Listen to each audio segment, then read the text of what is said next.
যখন মুসাবের পা ঢেকে দেয় মুখ হয়ে যায়, আবার যখন মুখের দিকে টান দেয় তখন পা বের হয়েছে।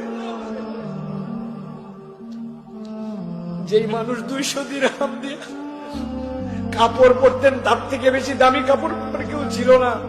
ইসলামের জন্য এমন ত্যাগ করেছেন, আল্লাহ নবী ঝরঝর করে বসে থেকে কাঁদছেন।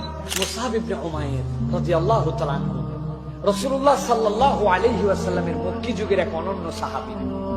তারিখের মধ্যে আসছে তার পিতা তাকে 200 দিরহাম দিয়ে একটা কাপড় কিনে দিতেন, তার থেকে দামি কাপড় মক্কায় কেউ পরতো না।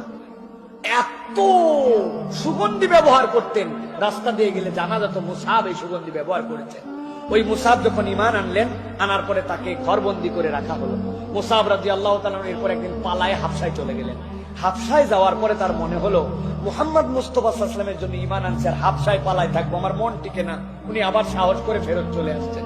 সাহস